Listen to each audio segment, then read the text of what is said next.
Hey, Steve Anderson here from AndersonShooting.com, and today we're going to talk about how to do a sub-second turn and draw. Now, you probably don't need a sub-second turn and draw to get the G on any classifier.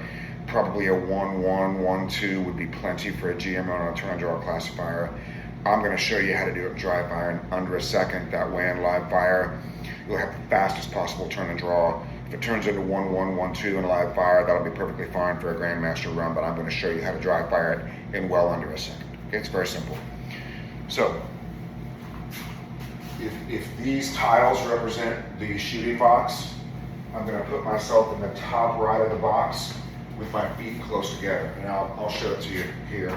Okay, well, I'll show it to you this way. It'll be in the top right of the box with my feet close together. And then on the start tone, I'm going to do three things simultaneously, okay? I'm going to turn my left heel, kick out my left heel, okay? And then I'm going to take a step toward the target as I draw the gun. And then step three would be to relax this left foot if you need to. Now, a couple things that are important here. If you don't come around far enough, it'll be very unstable. That won't be my fault or the turn and draw's fault. For example, if I do this and I come down here, it's going to be very unstable. So let's say I'm standing on a clock and this is noon on the clock. This is 6 back here. I need to come to 3 o'clock basically around. Okay, so in slow motion, it's going to look like this. 1, 2, 3. If you need to relax your left foot. And the other reason to come around on the clock is because you're almost always going to be drawing to a target over your right shoulder if you're a right-handed shooter. But in the case of the El Pres, which is the classic turn and draw stage, you've got targets on your right. So let me show you what would happen. So let's say I come down like this. Okay, this target will be fine. This one over here, not so much. Okay, that's not going to work. If I come around a little further on my clock, prevents that. So let me show it to you again in slow motion, and we'll put it on the timer. Okay? 1, 2, 3. Now, you will be shooting on your right foot, but you're a big boy, you're a big girl. Put on your big girl panties. We mentioned the unmentionables, and deal with it. Okay? What you can do if the stage requires a reload, you can use the reload to square up your stance. So for example, if I come down here, okay, come down in my normal position, 1, 2, 3, 4, 5, 6 on the reload, I could go ahead and normalize my stance if I want to.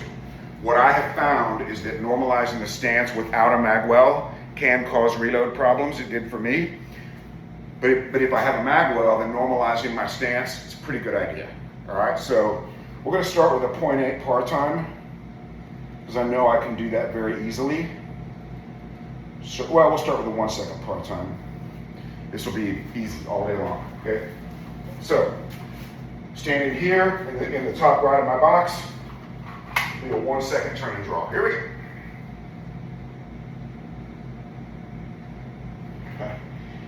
Here we go. So easy, okay? 1 second, so easy to do. Now, let's go over some things that are also important. Once your feet know what they are doing, snapping the head is the next big money in the turn and draw.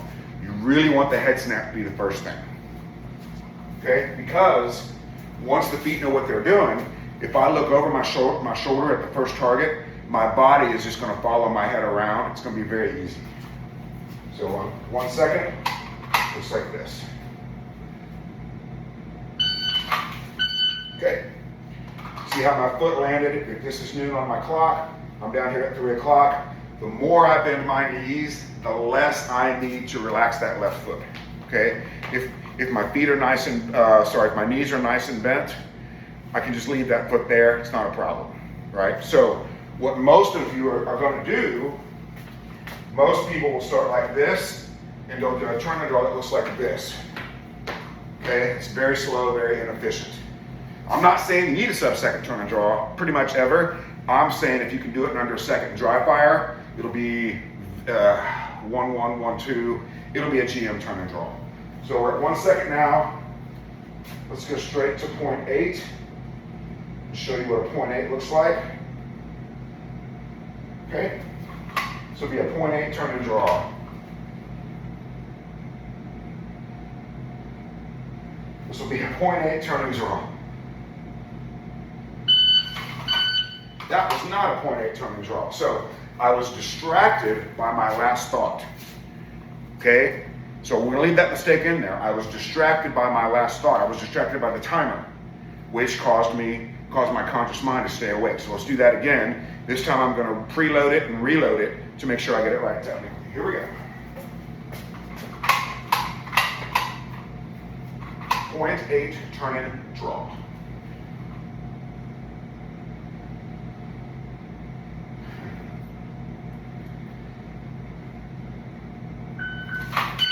There we go, not a problem. Some people like to mess with the weight that they have on their legs. They find that to be beneficial. I don't. My weight is very evenly distributed on both feet. There's no reason in my mind to increase the tension by changing the tension in my muscles and my legs. I don't see a reason to do it. If you find it beneficial, that's fine. Other people like to kind of pre-cock that foot if the stage allows it. I don't like that either because that just increases tension for me. If you find it helpful and the start description of your stage allows it, then by all means do it. Okay, so I'll show you the steps one more time slowly, and then we'll do a couple of burners. Okay, step 1, kick out your left heel. Step 2, take a step toward the target. Notice it's head and shoulders first. My caboose, I don't lead with my caboose. A lot of times people will try to do a turn and draw where they want to lead with their butt. Okay, not a great idea.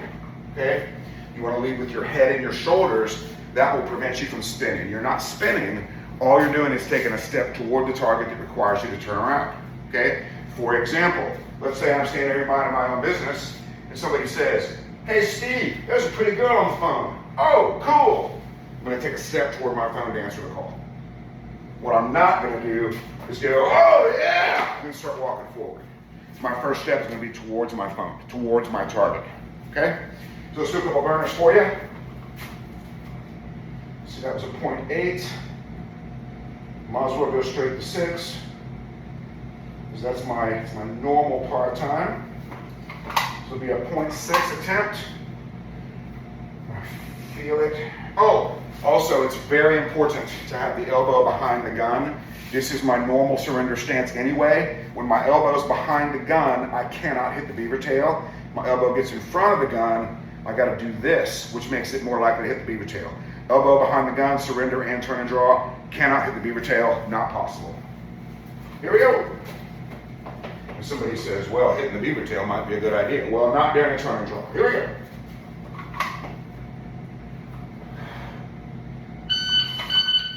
Okay. No big deal. We'll leave the mistake in and we'll do it over. Visualize getting it right. Okay. Very close to a 0.6. So the thing about a 0.6 par time is there's only 3/10 between the end of the start tone and the start of the par time tone, so it's really tough to know if you've done it, especially if you're watching the video. But let's agree it's pretty close. Very, very close. Very close again. You'll notice I'm drawing to an acceptable sight picture. I'm not pressing the trigger, okay? I suppose I could press the trigger once to prove I beat the par time. The risk of that is it may not have acceptable sight picture, because now my goal is to press the trigger. But let's see what that would look like.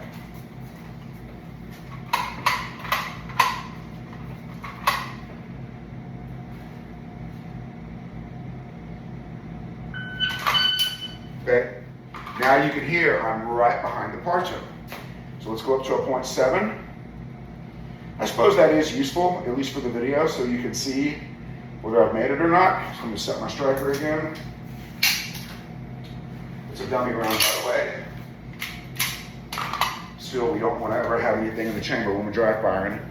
But you can see that's very much a dummy round. Let's do that again.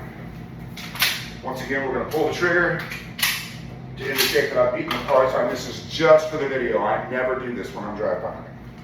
just for you guys.